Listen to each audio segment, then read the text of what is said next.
നമ്മളൊരു ജോബിന് അപ്ലൈ ചെയ്യുന്ന സമയത്ത് നമുക്ക് ഏറ്റവും ആവശ്യമുള്ളൊരു സാധനമാണ് റെസ്യൂമെ. ഓരോ ജോബിനനുസരിച്ച് നമ്മൾ ഈ റെസ്യൂമെ അപ്ഡേറ്റ് ചെയ്തുകൊണ്ടിരിക്കും.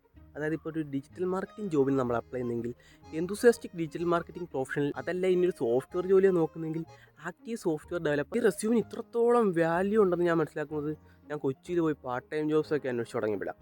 അതായത് ഓരോ എടുത്ത് പോകുമ്പോഴും അവർ പറയുന്ന മോനെ റെസ്യൂം തന്നിട്ട് പൊക്കോളാനാണ്. അങ്ങനെ പാർട്ട് ടൈം ജോലി ചോദിച്ച് അവസാനം ക്ഷീണിച്ച് ഞാൻ ഒരു ചായക്കട ചായ കുടിക്കാമെന്ന് വിചാരിച്ചു. എന്തായാലും ചായ കുടിക്കാൻ കയറിയല്ലേ, ഇവിടെയും കൂടി വല്ല ഓപ്പർച്യൂണിറ്റി ഉണ്ടെന്ന് ചോദിക്കാമെന്ന് വെച്ച് ഞാൻ ചോദിച്ചു, ചേട്ടാ ഇവിടെ വല്ല പാർട്ട് ടൈം ജോബ് വേക്കൻസി വല്ലതും ഉണ്ടെന്ന് ചോദിച്ചപ്പോൾ ചേട്ടൻ്റെ അടുത്ത് പറയാം, മോനെ റെസ്യൂം തന്നിട്ട് പൊക്കോളാം.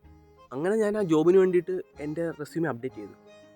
അതിന് active electronics and communication engineer skilled in ചായ ആൻഡ് കടി മേക്കിംഗ്. സ്കിൽസിൽ ഞാൻ വെച്ചത് ചായ മേക്കിംഗ്, 5 ഗ്ലാസ് 1 മിനിറ്റിനുള്ളിൽ കഴുകി തീർക്കും, ആൻഡ് പഴംപൊരി മേക്കിംഗ് ആയിരുന്നു. പക്ഷേ എനിക്ക് ആ ജോബ് കിട്ടിയില്ല.